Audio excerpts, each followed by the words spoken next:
saudaraku, pelayanan anak Tuhan pada akhir zaman.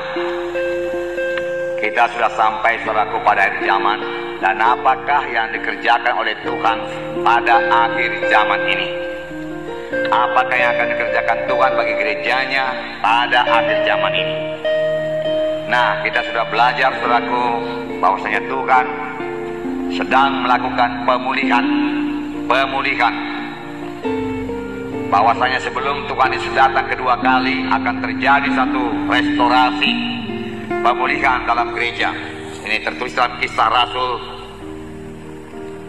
3 ayat 21. Saya membacakannya kepada saudara. Kisah Rasul 3 ayat 21.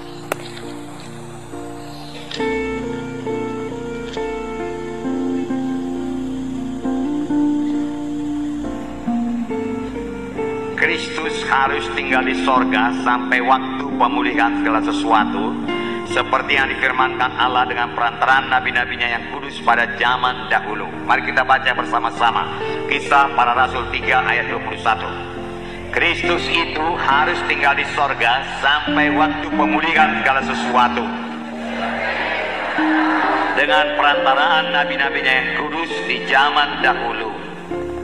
Jadi sudah pasti Kristus itu harus tinggal di sorga sampai waktu pemulihan segala sesuatu. Ini berarti saudaraku bahwasanya gereja Tuhan akan dipulihkan, pasti dipulihkan. Amin. Untuk ini saudaraku pastilah perkara besar terjadi saudaraku. Pada akhir zaman barulah Tuhan Yesus bisa datang kedua kali. Dan memang Tuhan Yesus harus datang kedua kali. Dari itu gereja harus dipulihkan. Jadi pemulihan ini saudaraku pekerjaan Tuhan.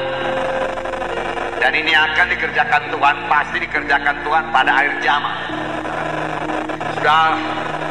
Saudara, kita mengetahui bahwasanya Tuhan sudah lama melakukan pemulihan ini. Kalau kita pelajari dahulu dalam pelajaran training atau dalam pelajaran para institut, Martin Luther lah saudaraku mula-mula mengembalikan saudaraku keselamatan oleh sebab iman. Bukan karena perbuatan, bukan karena saudaraku ditebus oleh uang, bukan, tetapi manusia tidak selamat karena percaya kepada Tuhan Yesus, iman pada Tuhan Yesus yang telah mati di kayu salib menebus dosa kita. Lalu kita pun selamat, saudaraku, selamat. Nah, saudara, begitu jelas harusnya saudaraku suara Tuhan kita dengar. Amin, saudara. Ya, karena Roh Kudus mau berbicara kepada kita. Roh Kudus mau berbicara kepada anak-anaknya, saudara.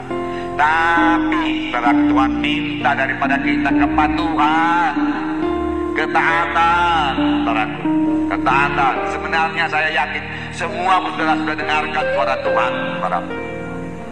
Hanya barangkali tidak bertambah jelas karena saudara tidak mematuhinya sungguh-sungguh, atau saudara tidak mengerti itu suara Tuhan. Saudara pikir dari saudara sendiri. Tahukah saudara bahwasanya Tuhan bicara bukan pada telinga ini, saudaraku, tapi kepada hati kita. Hati kita, hati saudara yang sudah lahir baru, roh saudara yang sudah lahir baru, disitulah roh Tuhan bicara. Amin. Jadi kadang-kadang kita pikir dari kita sendiri, padahal bukan, saudaraku, sudah Tuhan yang bicara, saudaraku.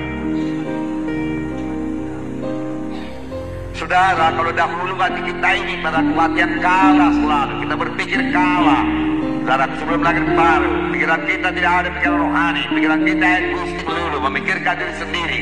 Tetapi sudah kita selamat, saudaraku, lahir baru, apakah kita pikirkan? Kita memikirkan perkara-perkara di atas, saudaraku. Amin. Memikirkan perkara-perkara rohani. Lalu, saudaraku, Tuhan mulai bicara dalam hati kita, saudaraku. Amin, saudara. Tapi Tuhan kita adalah Tuhan yang berbicara. Amin. Dan pada zaman dia akan lebih banyak berbicara. Haleluya. Lebih banyak berbicara. Oleh sebab itu anak-anak Tuhan harus lebih sensitif kepada suara Tuhan. Amin. Jangan buta, jangan tidak mengenal rencana Tuhan dalam hidup saudara. Jangan tidak mengenal jalan Tuhan. Kenal.